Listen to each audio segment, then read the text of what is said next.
I am not going into the details of the 1962 war. The war is a backdrop to the film. The context of the film becomes very contemporary. You know, what is more important and more frightening is not the kind of posturing we do cross-border. What is even more frightening is are the wars within. For me, it's actually not that important what is happening, you know, the kind of saber rattling we do across the borders with Pakistan or China. What is even more frightening and what is more important for me is what is happening within the country. Because of my documentary background, I've traveled extensively in conflict zones. So I think I've understood in a certain way the psyche of people in conflict zones, be it Kashmir, be it Bosnia, be it Afghanistan, be it Iran, Palestine. You know, these are places I spent a lot of time in. The Tube Light story, I mean, not heard, but when I saw it in the film Little Boy, I said this is a great story that can be adapted to our conditions. The story plot points can easily be adapted to our historical context. I have just felt after Tiger, I don't want to do an action film with Salman. Honestly, I react to stories more than characters. The characters then fit into the story. Now you're coming back with Salman Khan once again, so that huge sort of comparisons will always be there. I honestly don't take the pressure of my last film, the success or failure of my last film. The more successful people get, the safer they start playing. Absolutely. I feel the reverse should be true, because when you're successful is when people don't ask you questions. They are feeling in the back of their mind, yeah, this guy knows something that we don't know because he's successful, so let him do it. But Bajrangi was coming out, a lot of people said, why are you not showing us Harshali Malhotra? No, I think there were reports that Juju may be coming for promotions before the release. Honestly, the marketing team of SKF is looking at it. We're still not quite decided whether we should do that or we should not do that. Somebody telling you, Faridun, go to China and we give you 10 days and you have to mouth 8 pages of Chinese dialogue. I mean, I would jump off the building, right? But Juju had the spirit, she had the enthusiasm.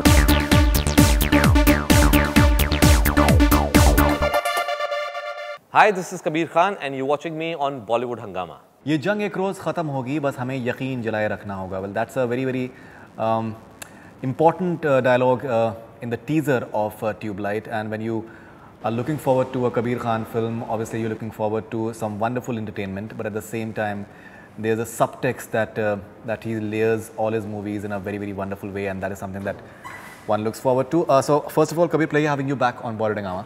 Thank you, Faridun. And when you're saying that ये जंग एक रोज़ ख़त्म होगी, बस यकीन जलाए रखना होगा, you're actually making a statement. That is something that you base the film in the 1960s, but this can be applicable to any era whatsoever. Yeah, I think that's a good point to make, and that's very important for the film, and especially in the context of Tube Light. Yes, though the film is set in 1962, the issues we're talking about are still relevant and contemporary. Yeah. The backdrop might be the war or Indo-China war in 1962, but some of the issues and some of the turmoil that the society went through at that point in time will find a resonance even today. And that for me is very important. Because after some point you forget that the film's in 62. After some time the film becomes contemporary for you. The characters become contemporary. What they're going through becomes contemporary. Absolutely. Okay, and now you always, I think, say in your interviews that it's very important to understand the politics of the era that you're talking about as well. So when you're talking about the politics of the era as well, so do we have those undercurrents in terms of, because Pandit Nehru is still blamed for China war, and there are all sorts of rumors and fake news stories which keep on doing the rounds as well. Do we have those elements as well? So, you know, as I said, I am not going into the details of the 1962 war. The war is a backdrop to the film. But what was more important to me, and the reason why I set it against this war and the reason why I was attracted to this story, was because even though it's set in 62, what we are going to be discussing in the film is actually in a way what we're going through today also in our country, and that for me makes the film very relevant, and the context of the film becomes very contemporary. Yeah, so to be honest, that's exactly what I felt when I heard that particular dialogue, because I think we are living in a sort of era right now where we're having like a manufactured war which is being fought in because of the news channels and the sort of jingoism that is taking place. And things are, the real questions, they're not being questioned at all. Do you feel that war is, the mankind, they still haven't learned from history, from past, that there's nothing that anyone is going to gain by just showing your much is more, that yes, we can fight as well, we have all the wherewithal as well. Peace is more important somehow. Yeah, I think unfortunately we never learn. And what is more important and more frightening is not the kind of posturing we do cross border. What is even more frightening is the other wars within. Other borders within that we are drawing within our own community, between people from different religions, between people from different dietary habits, between people who dress differently, think differently. I mean, that for me is more important. So for me, it's actually not that important what is happening, the kind of saber rattling we do across the borders with Pakistan or China. What is even more frightening and what is more important for me is what is happening within the country. Why are we drawing borders within our country, within people in our country? And that in a certain sense also is one of the subtext of Tube Light, like it was in Bajrangi Bhaijaan. In Bajrangi Bhaijaan also I feel too much was said about the India-Pakistan factor, but people didn't discuss enough the first half of the film, which is actually talking about the borders within the country. Right. Why is it that war fascinates you somehow? These cross-cultural, international facets, they in a way attract you. I've asked you this before as well. Yeah. Because you get into trouble as well, that first of all you bring India, Pakistan together, then Phantom you become like an outlaw in a way as well, as far as Pakistan is concerned. Not everyone. Yeah. Why does it happen that I think what somehow attracts me is conflict. I feel that any conflict creates certain reactions and responses in human beings that is which are extraordinary, which are not seen if everything was normal around them. So I think if the moment you put the backdrop of a conflict, you get characters reacting in a certain way, certain characteristics come to the fore that might not come if there was not a conflict situation. So I think, and also the fact, probably because of my documentary background, I've traveled extensively in conflict zones. So I think I've understood in a certain way the psyche of people in conflict zones, be it Kashmir, be it Bosnia, be it Afghanistan, be it Iran, Palestine. These are places I spent a lot of time in and have spoken to people from across the lines. And I think that's the reason why I try and put sort of a big conflict as a backdrop into my films. Coming back to what we say in terms of the entire Bollywood jargon, that considering that you have this albatross on your back of as far as Bajrangi Bhaijaan is concerned, which has had which is one of the biggest hits of all times, especially in terms of the number of people who actually went inside theatres. Now you're coming back with Salman Khan once again, so that huge sort of comparisons will always be there.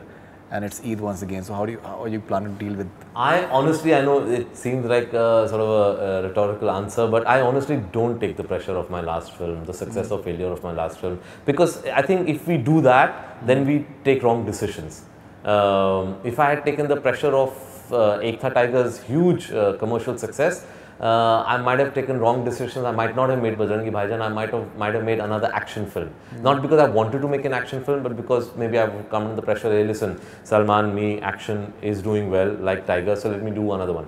I didn't do that. I went into a zone which was diametrically opposite, where he was doing no action. It was more about his character, and that worked really well for us. So I think you have to go with your gut feel, and I honestly feel, Faridun, this is something I've often felt about the industry, which is not a good thing, is that the more successful people get, the safer they start playing. Absolutely. I feel the reverse should be true, because when you're successful is when people don't ask you questions.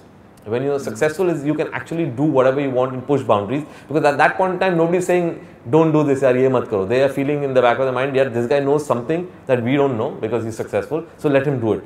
And that's the only way we'll evolve, right? That's the only way we'll push forward. We might fail, but at least we tried. You're also having this this entire pressure that you have introduced Salman in a way that maybe no one else has done. Before Bajrangi Bhaijaan, his movies were doing very well. He had back-to-back like 100 crore films and extraordinary business the movies are doing.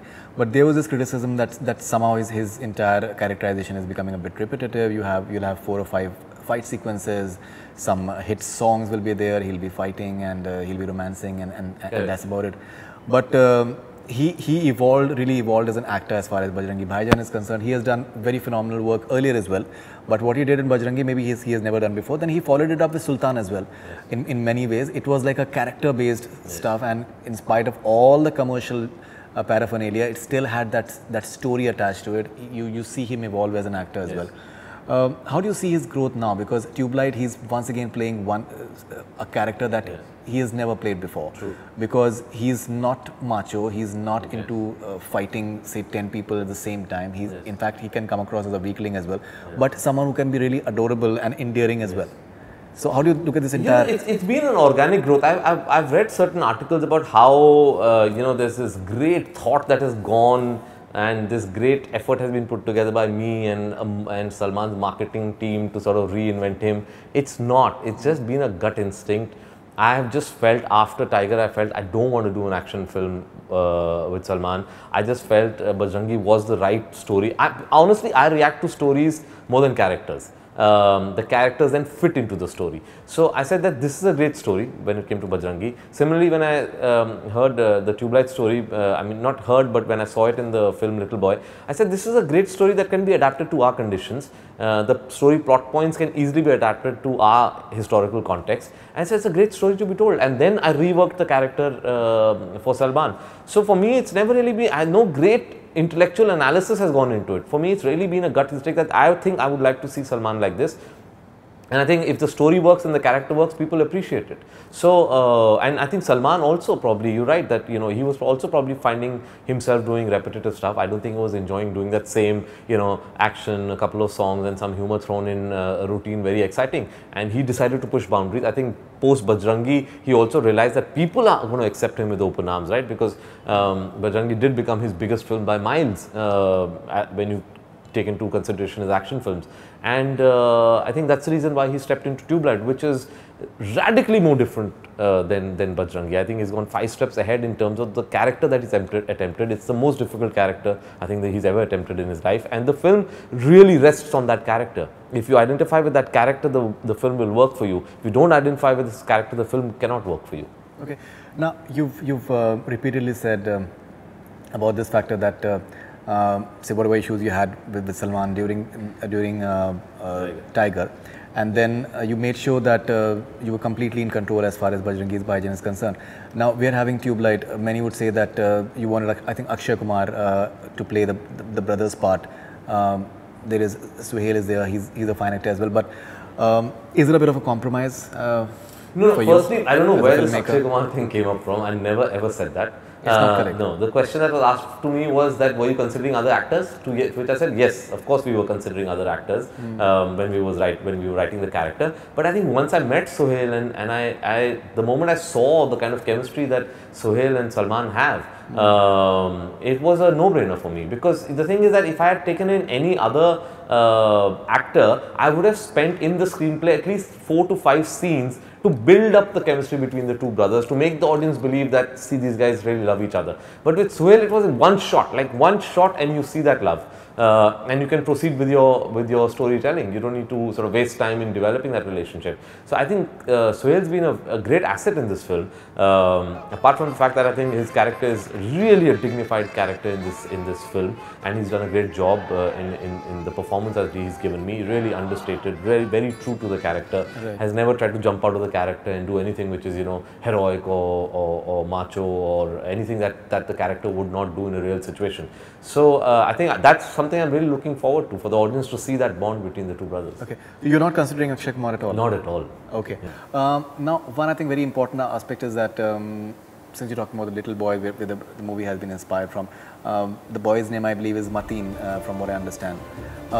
Is it characters are different actually. You won't be able to relate like Mateen to the little boy or Salman. So what we've done is we've taken the story idea and then introduced our own characters, our own historical setting, our own struggles and our own sort of turmoil that our society was going through. See, that is a film that actually, that's a Bible film. That's about faith and religion. Tubelight has nothing to do with religion. That's set in World War II about a little boy and the father. So what we've done is we've taken the seed of the idea, the story plot points from them, and we told them that we'll be adapting it to our conditions and our situations, which they readily agreed. So you will not be able to draw a parallel between like Mateen and any character there, or Juju or any character there. Great.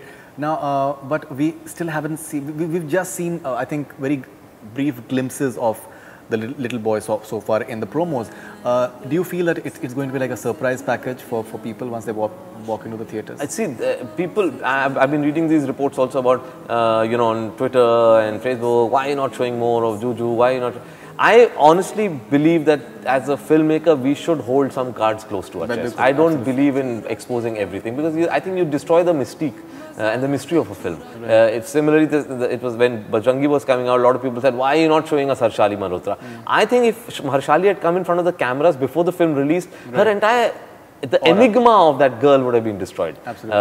And that's the reason why I'm keeping Martin and Juju away from doing too much of publicity or coming in front of the cameras, because I feel there are certain things in a film that you should discover only when you watch the film. Right. If you know everything about a film, then there's no fun left in sort of discovering that film. Okay. Now I think there were reports that Juju may be coming for promotions before the release. Is she going to be part of the honestly, the marketing team of SKF is looking at it. We're still not quite decided whether we should do that or we should not do that. I personally feel that I would like to keep certain things till the release of the film. I'd like to hold them close to my chest. Okay. And I believe she has learned Hindi as well. Yes.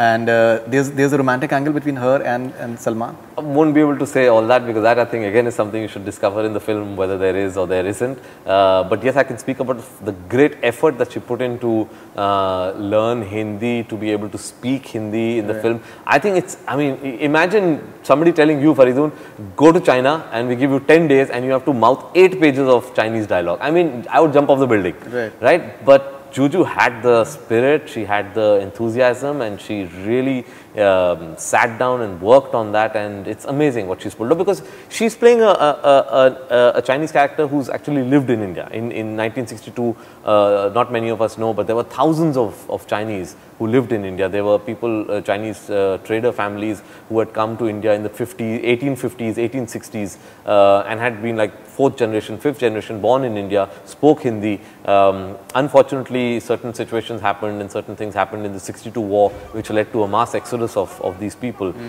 from India because they were suddenly made to feel that they're not Indian enough. And that's a sad, tragic chapter that happened in the history of India, which most of us don't know about. Absolutely, absolutely. There's still, I think, there is a zone in Calcutta, yes. And these things still happen over there as well. Okay, and I think it's a big chunk as far as Calcutta is concerned of Chinese population over there. Very few now. There were thousands. Now there are probably hundreds. Acha. Yeah. There were 20,000 of them. Okay. And we don't know that 10,000 Chinese were put in a detention camp in Rajasthan during the 62 war. These are things that when we were researching for the film realized, which actually led to their mass exodus. Oh, that's interesting. That's interesting. It's called Deoli. Deoli? Yeah, in Rajasthan. Oh, okay, okay. Now, the big question will be that with Dangal doing so well in China, so do we see you guys releasing in China in as big a platform? So with China, Faridun, you can't really say before you release because their system is very clear. Yes. They have a quota system. After you release the film, you send it to them. They consider it for various criteria, whether it's suitable for their audiences or not. They don't like to take political films. Unfortunately, most of my films are political. So with them, you can't really predict till you release the film. You submit. Of course, we would love to have this film shown in China because I think it's got a Chinese overlap in terms of our history. There are characters who are Chinese, and I'm sure it's at the end of the day it's a human relationship story that everybody will identify with. But whether we release or not really depends on the authorities there. Okay, okay. But do you feel a bit of a roadblock considering the Chinese, they can be very cagey about how they've been projected in the movies? No, I think firstly, I think in Tubelight there's no negative portrayal of anybody or any one nationality or community. But I think because they have a quota system and they cannot have every film releasing, only 32 films in a year can release from outside of China. So they have to select which ones are going to be releasing there. So ultimately, it's going to be at their discretion. Okay. First thing that Salman said at the promo launch recently was the way he mentioned about Om Puri Saab, and that how he just totally goes numb each time, and he just feels something kills within him each time he watches him on the in the promos and on the big screen as well. अगर इंसान के दिल में यकीन हो तो वो चट्टान भी हिला सकता है. तो मुझे और यकीन कहाँ मिलेगा? He was, I think, very good as far as Bajrangi Bhaijaan is concerned. He had a small role, but very interesting character as well. What exactly is he doing in Tube Light? He has a, in fact, not too many people know that. So my first film, Kabul Express, I had offered to Omji for the Taliban character, and he had immediately jumped at it, and he said, it's a beautiful film, beautiful character, and I want to do this. Unfortunately, because we were shooting the whole film in Afghanistan, in the mountains, and he had a back issue, his doctor said, you will not be able to do this film because it's a road journey in the mountains and there'd be too much pressure on his back. But ever since, we always stayed in touch, and he was very supportive of whatever I did. And so when this cameo character came up in Bajrangi Bhaijaan, I went up to him, I narrated the story to him and the character to him, and he loved it. He said, it's a beautiful character, and I'd love to do it.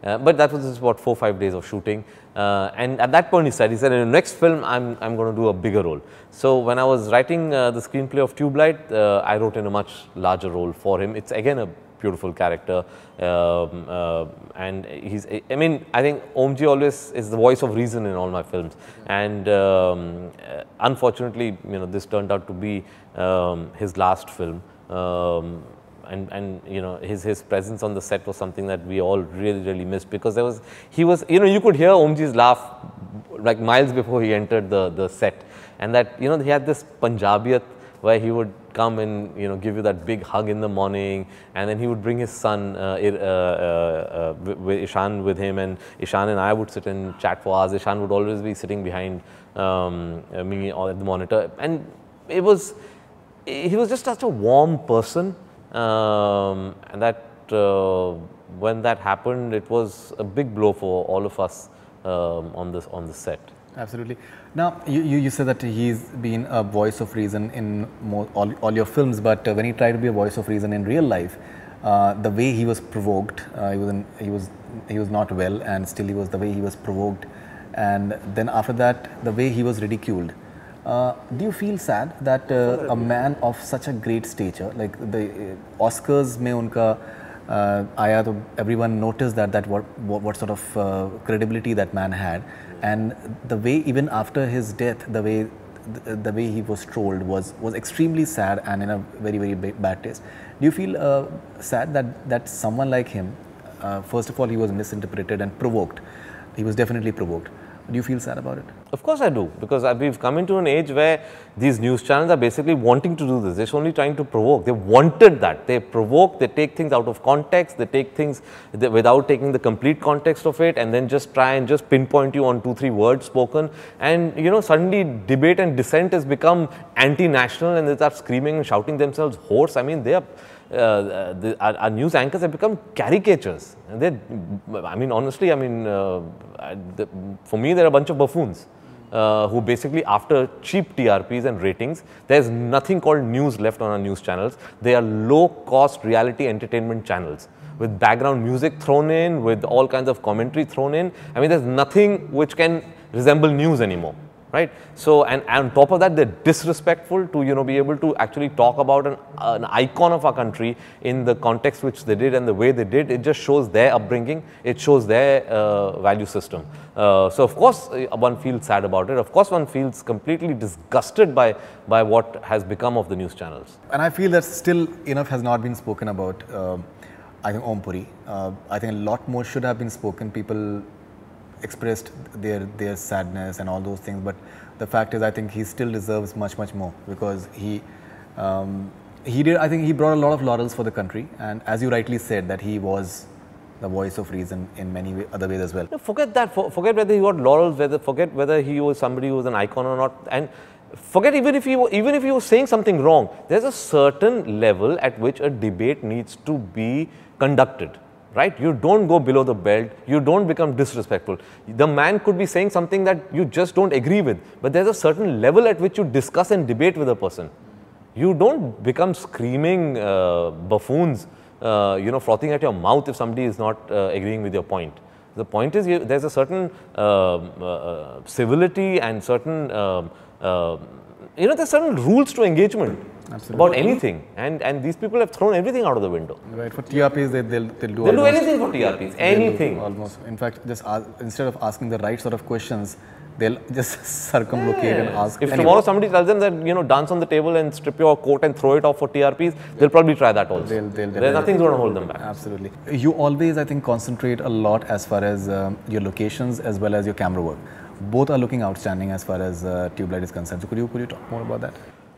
Right. I mean, locations have always been very important for me, to the point that a lot of people tell me, "Yaar, आजकल green screen के ज़माने में तो क्यों पहाड़ों में घूमता रहता है?" But for me, it's the romance of film. For me, it's the adventure of filmmaking.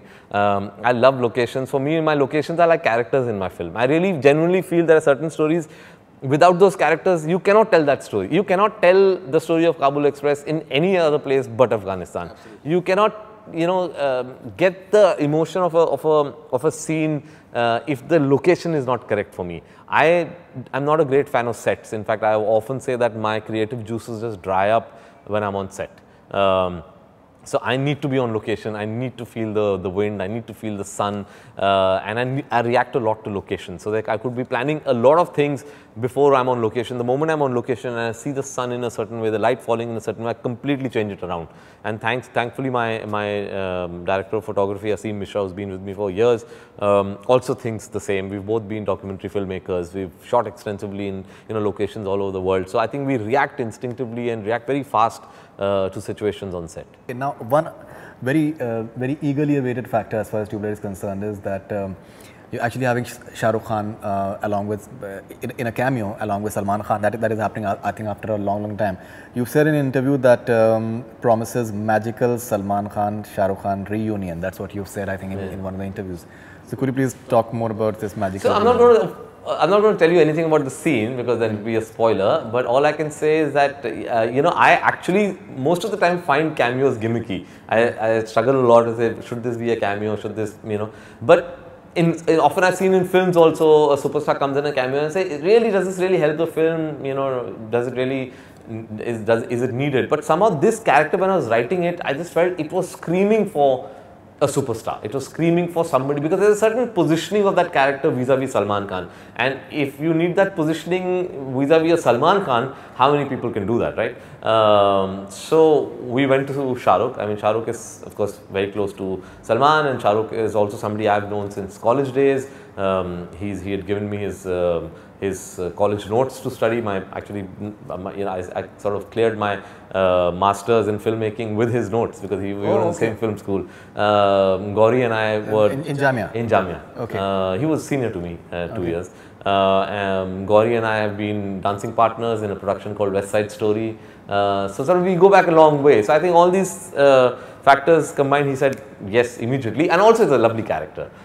It's a lovely character. It's a very pivotal scene in the film. It's in a certain way, it sets off the process of what Salman's character is going to do in the rest of the film.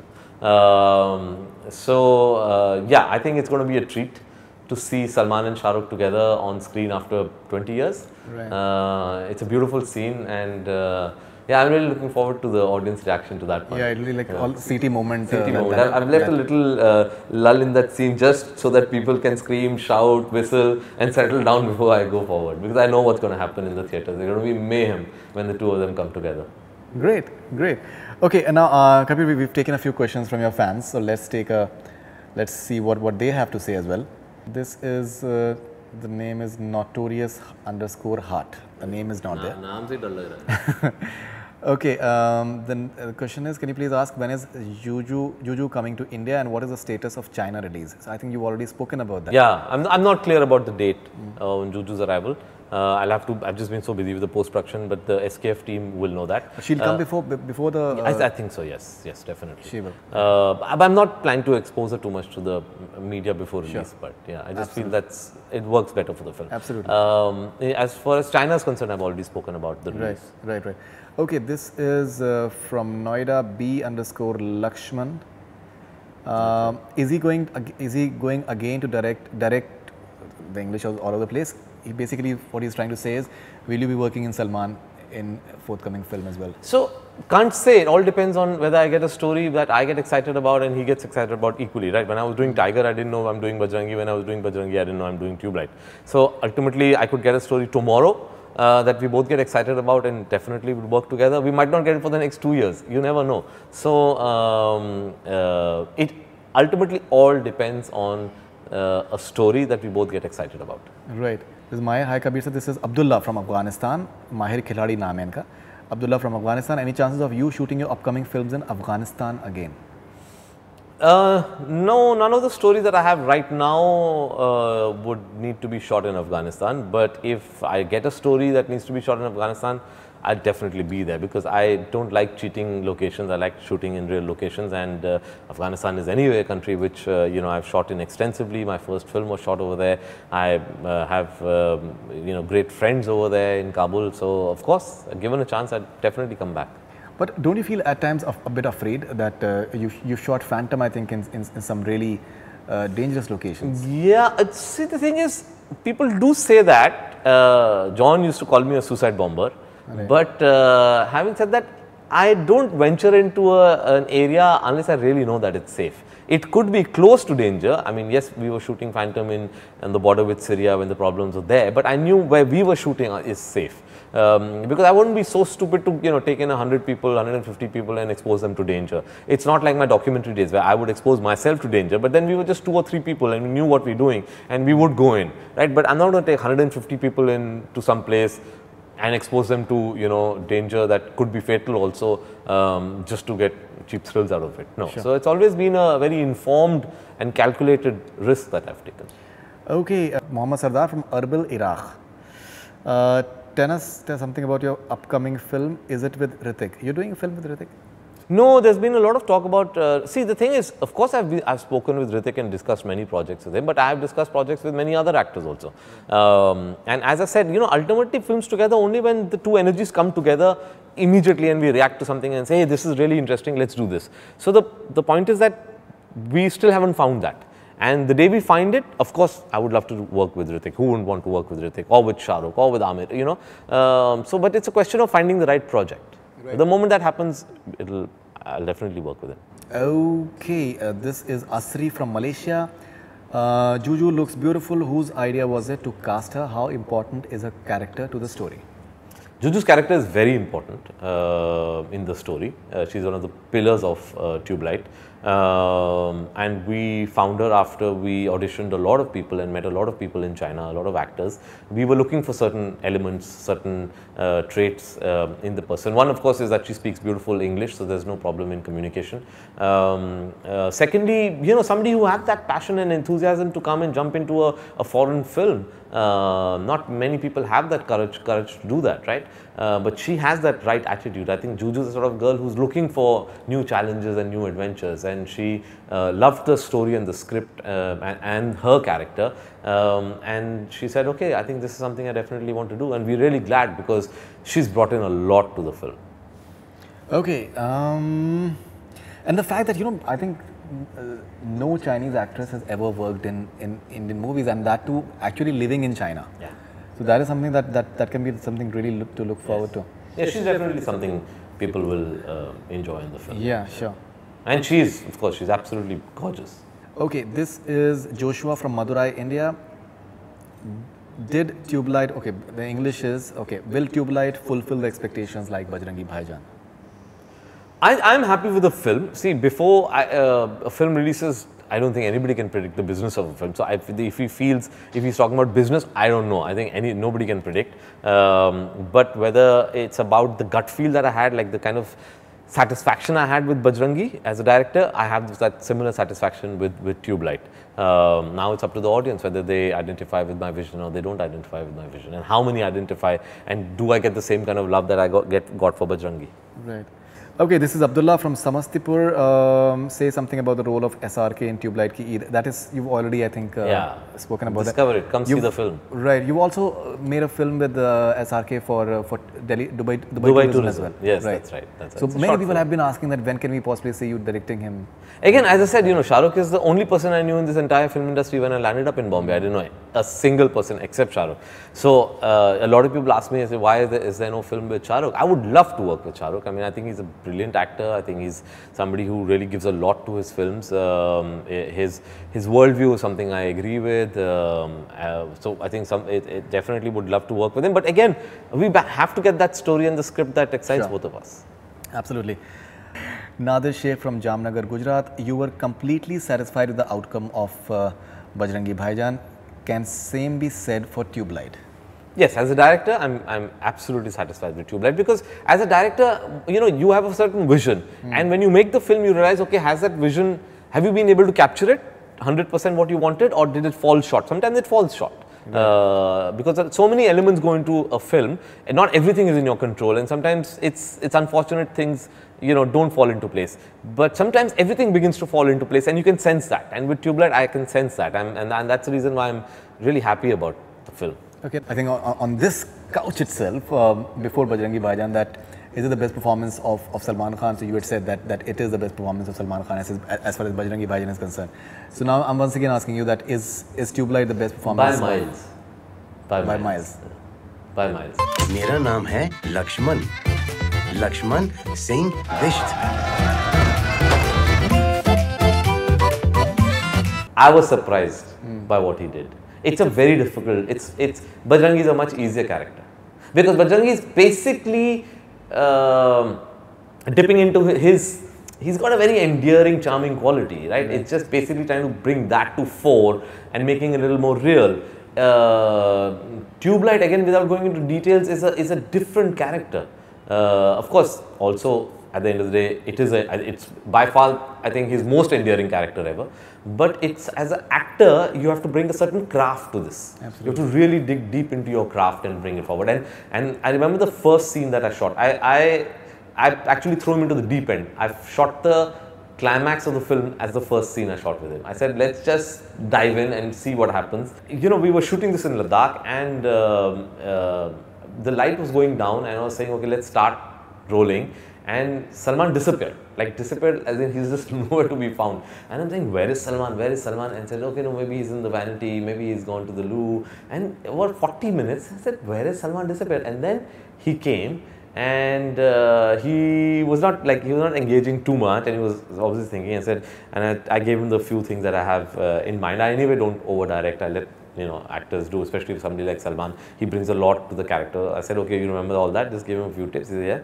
And then we rolled the camera, and it was one take. And what he did, I realized where he was for the last 40 minutes. He was not in his vanity. He was preparing for this. And at that moment, I realized that he has really prepared for this role and come, because what he did that day really surprised me. It was so in keeping with the character, and he maintained that, which is actually the most important thing in this film, that consistency that he's maintained in that character, whether it's his body language, whether it's voice modulation, whether it's his expression. I feel it's definitely his best performance by miles. Best performance, and he looks very simple. And playing simple characters is always the comparisons with this one. Forrest Gump will be there. See, obviously, Forrest Gump is an iconic film, and any character which is not what we perceive as normal and regular, there will always be the baggage of Forrest Gump on it. So, in that sense, there's I don't think you can help it, but I don't think it's in that zone, because Forrest Gump, his approach was a little monotonal, and his approach was more sort of flat face in terms of humor and in terms of emotions, right? Forrest Gump never really showed his emotions. Right. This approach is different. He's actually more expressive, more voluble, more excitable. So in that sense, as an actor's approach is very, very different from Forrest Gump. Okay, all right. Soumya from Gorakhpur, can you please make a film with Salman Khan and cast Moni Roy opposite him? Moni, Moni is a lovely girl. She's also my junior from film school, Jamia. And yeah, of course, why not? I mean, if the script demands it, if the script demands somebody like Moni, I'll cast Moni. Okay, this is Adil from Somalia. Thanks for entertaining us. Looking forward to Tube Light. When will you work with Aamir Khan? Again, when we get a script that he likes and I like, who will not want to work with an Aamir Khan? Right. He loved Bajrangi Bhaijaan. Yes. I think he profusely. Yes. He, I think, came over to your house and Yes, he came crying with a towel in his hand. Yeah. In the second half, he said, "वो गाड़ी से तौलिया लाओ because ये hanky से कुछ होने नहीं वाला." He's a very, I think, apparently he does cry in films and he gets very emotional. And you know, अभी एक ये बन गया कि जिस पिक्चर में अगर Aamir Khan if he cries, picture super hit है. So it's like a good. I think I'll send one copy to Malta where he's shooting with my brother-in-law for Thugs, so I'll make him cry there. Right. This is Iqra Unar from Karachi, Pakistan.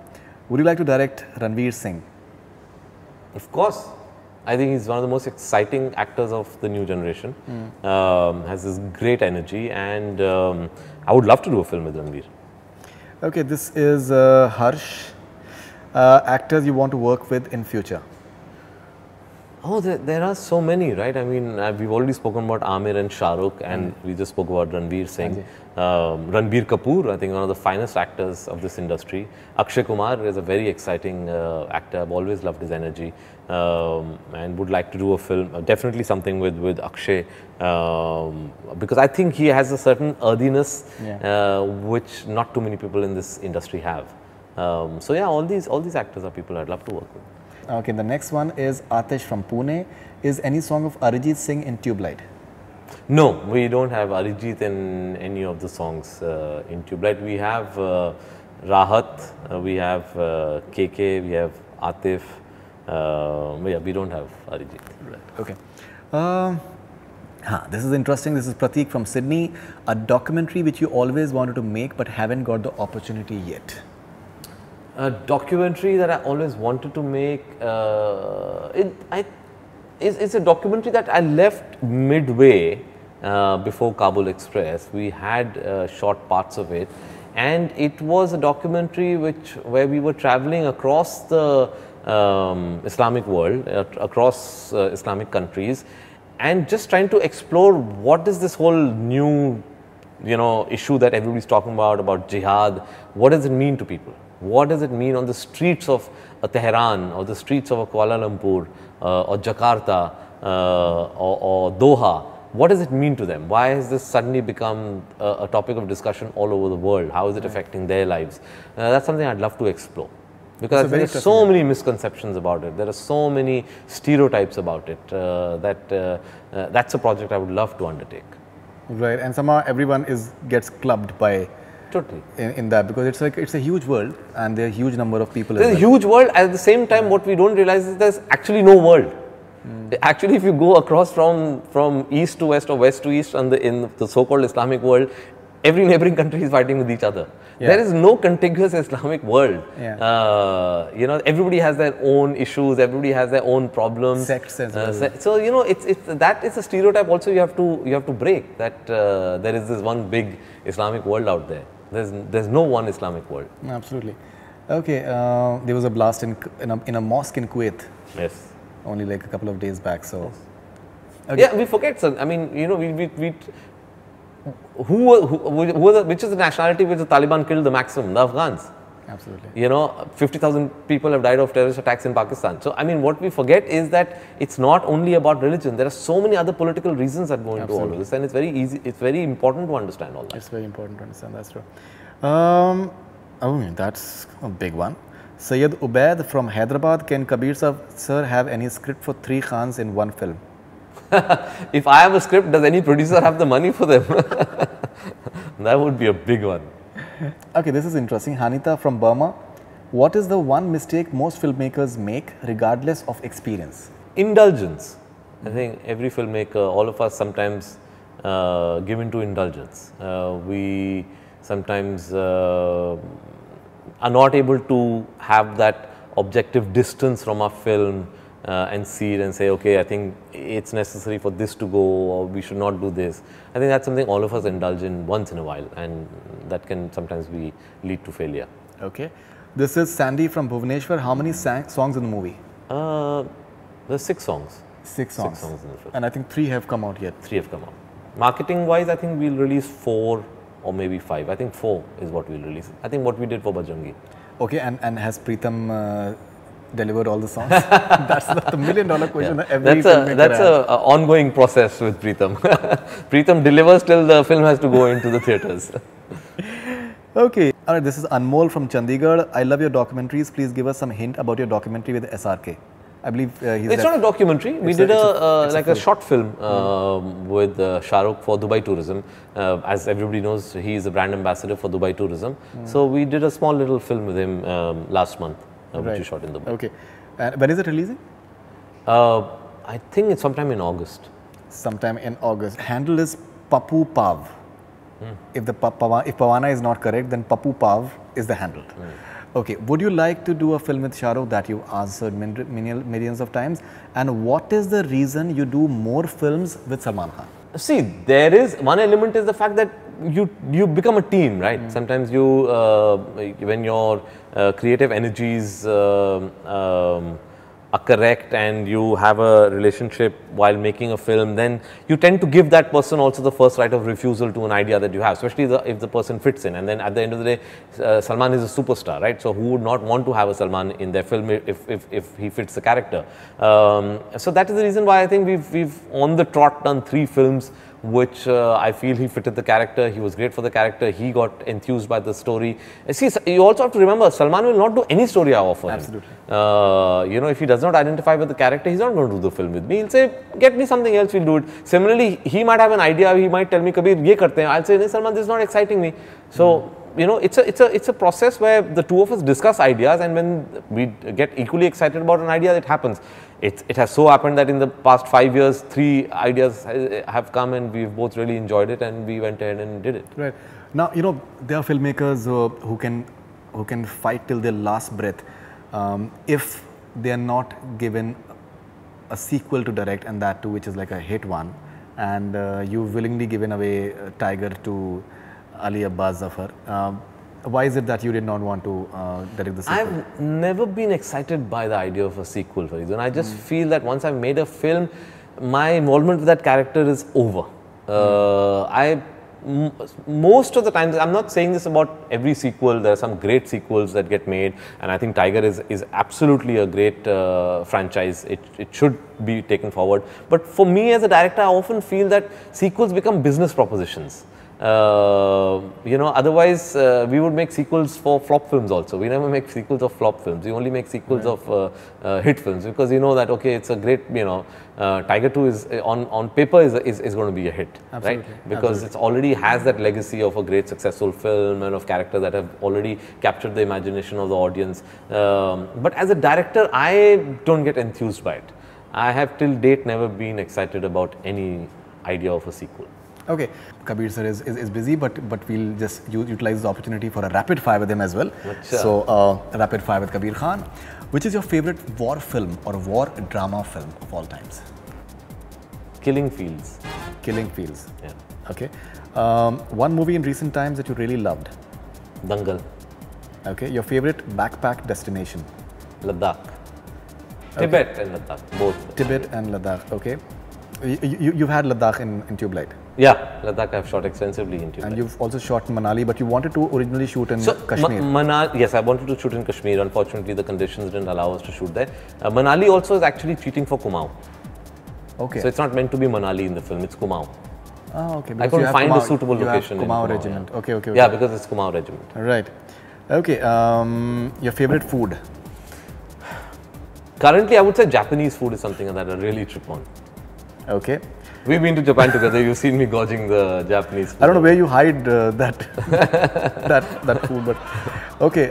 Which is the last movie you saw? Last movie I saw? Oh, must have been a long time back because I've been working on Tube Light. In the theatres? Sachin. I mean, it's the Sachin's film. Yeah. Yeah. Very nice documentary. Yeah, very yeah. nice. You're a documentary filmmaker. I think Yes, you must I have was really looking forward to seeing very Satyan. nicely Yeah, I made. really enjoyed it. And really enjoyed the fact that as a documentary, it got the showcasing that a feature film gets, and even the business that a feature film gets. Right, and even I think the intent and the idea behind it. Yes. In terms of the way they start off. Yes. The idea of India. Yes. I think that was something which was very appealing as well. True. Okay, like you collaborated with Juju for Tube Light. Which are the other non-Indians stars you would like to collaborate with? Oh, there's so many. The list is endless. There's such exciting actors. But the point is, when you're making a Hindi mainstream film, they have to fit in organically, right? You can't force fit them in just because you feel one big name is ready to work with you, so let's fit them into the film. It never works like that. They get rejected. I mean, I won't take names, but we know where some really big ticket Hollywood stars have been pushed into Hindi films and the film has failed. The audience is intelligent. They only will accept that character, that actor, if the character is natural to the film. What would you like to steal from the following people except money? Okay. Okay, Anurag Kashyap. I think his courage to take on any subject and treat it the way he really wants to. Okay, Ayan Mukherjee.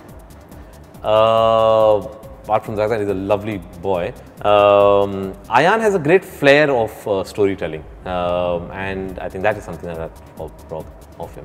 Okay, Imtiaz Ali.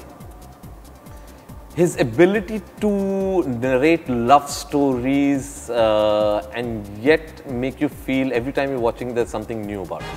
Okay, Shah Rukh Khan. Pure charisma. Salman Khan. Attitude. Hypothetically, if Shah Rukh, Salman, Amir agree to do a film together with you, what genre of film would you like to do with them? I don't think it would be the genre that... Actually, I don't go by genres. People ask me the genre of my film, that I find it difficult to answer what genre this is. Right. It would have to be three characters that can justify their presence, right? So I really don't know what genre. It could be anybody. It could be... the only thing I'm sure it would not be is a love story. Right. But it could be a war film, it could be a drama film, it could be a road journey. I think a road journey. Actually, I'll pick a road journey. A road I journey. love road films. I love road journeys. I love exploring characters in road journeys. And to have these three characters on a road journey would be outstanding. Okay. Frequently asked question. Will Tube Light break Bahubali's record? I think we have enough pressures in our life. We should not take the pressure of Bahubali at all onto our lives. I think it's brilliant what happened. I think it is one of the most positive developments that's happened in this industry, that a film that's been actually top-lined by the director, not by the stars, has done this kind of business. It's a dubbed film. It has this grand vision, which people accepted, gave so much of love to. I think it's going to open up really new doors in our industry. You know, it's really very positive what's happened with Bahubali. Absolutely. Now, one last question. Now, GST has been introduced. Many people, they have a lot of opinions. It has been just slotted in the most highest tax slab of 28%, as far as now it has been revised that rupees 100 and above ticket is going to be 28%, rupees 100 and below will be 18%. How do you look at it? Because many people, they are quite worried that it can seriously affect the business of movies.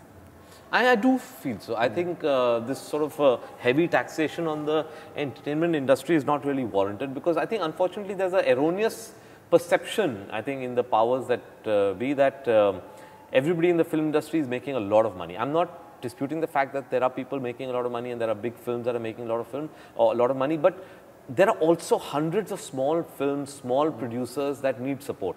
And I think by taxing the industry heavily, you're going to be, you know, though the smaller players in the industry will not get an opportunity to tell the stories that they want to. I think they need to look at it differently. They need to stop looking at the entertainment industry as a frivolous industry. I think they need to take it seriously, because it is a very powerful industry in terms of the soft power of India, right? I mean, we've all in the recent years been talking about what soft power is all over the world. Actually, soft power in the world today is more important than hard power, hard military or political power. And we know that Bollywood is the projection of soft power of India. If people are writing in from on your timeline from Somalia and Iraq and, you know, countries all over the world, how do they know about India? It's through Bollywood. Absolutely. So I think it's time that the government takes Bollywood more seriously and actually helps it to spread out more and be able to produce more and more content. More and more content. All right, fantastic. So it was lovely having Kabir Khan as always, and thank you very much for finding time for us and talking so extensively to us, because I think a lot of fans, they have a lot of questions about the film, and I'm sure that they'll get all the answers through this conversation. And looking forward to watching the film and looking forward to what you're going to be doing next. And thank you very much. Thanks. Thank you. Thank you very much. That's all we have from Bollywood Hungama. Keep on watching.